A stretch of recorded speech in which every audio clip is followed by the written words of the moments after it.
Bien, merci pour la préoccupation. Il est vrai que la FECOFA a mis un terme à notre championnat, mais je ne crois pas que ce soit de manière brutale, puisque nous étions pratiquement au bout du calendrier de notre championnat. Et compte tenu aussi de la période Covid-19 que nous sommes en train de traverser, je crois que logiquement, objectivement et de manière responsable, je crois que la fédération n'a pas tort de mettre fin au championnat. La FECOFA n'a pas décidé de manière unilatérale, donc c'est une décision qui est partie d'une réunion que la LINAFOOT a eu à tenir avec les représentants des clubs qui participent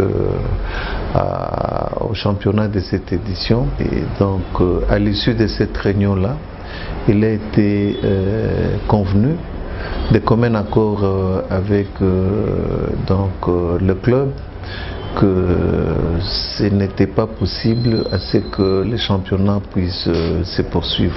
C'est comme ça que la FECOFA a fini par mettre un terme à ces championnats. Par rapport aux 4 premiers qui vont nous représenter sur le plan international, je crois que c'était sur base d'un critérium qu'ils ont fini par admettre que ces clubs-là puissent nous représenter.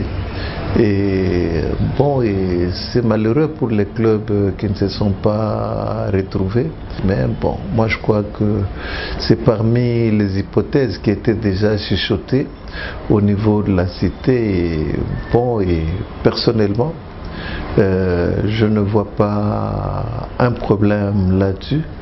S'il y a eu des propositions par rapport au club, parce que je ne sais pas, il semble qu'il y a des clubs qui se plaignent, mais ces clubs-là pouvaient réfléchir à haute voix avec la LINAFOOT.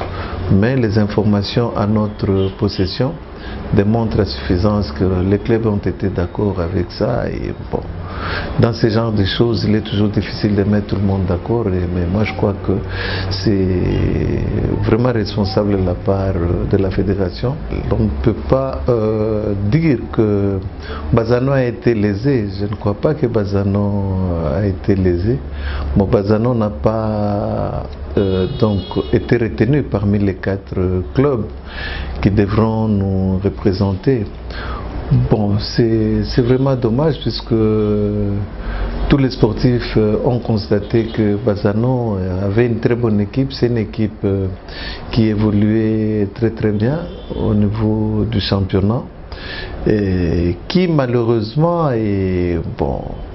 a péché par l'absence de matchs. Il y a des matchs qu'ils pouvaient bien jouer et qu'ils n'ont pas joué. Bon, je ne veux pas établir les responsabilités, mais malheureusement, ils ne sont pas dans les critères.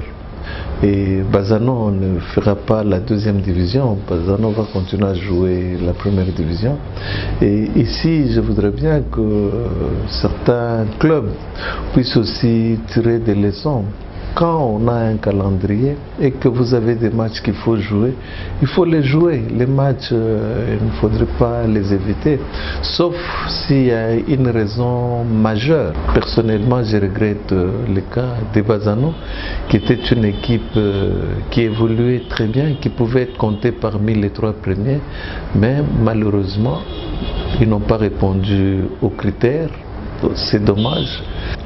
Nous n'avons aucun intérêt de perdre au jour d'aujourd'hui un club comme Bazzano, qui est un club très viable, et il ne faudrait pas qu'on revienne à la triste nouvelle de Chark. Chark est parti, Chark a disparu. Chark qui était déjà une très bonne équipe qui pouvait bien faire la fierté de notre championnat. Je ne souhaiterais pas en tout cas à ce que Bazzano puisse aller dans le même sens que Chark. Donc il y a lieu à ce que le président puisse voir aussi l'intérêt de ces athlètes. Il est là pour aussi encadrer les jeunes gens. Il ne doit pas les foutre dans la merde. Et je crois qu'avec le temps, il pourra bien sportivement revenir sur sa décision et faire en sorte que Bazzano revienne et pourquoi pas plus fort qu'avant.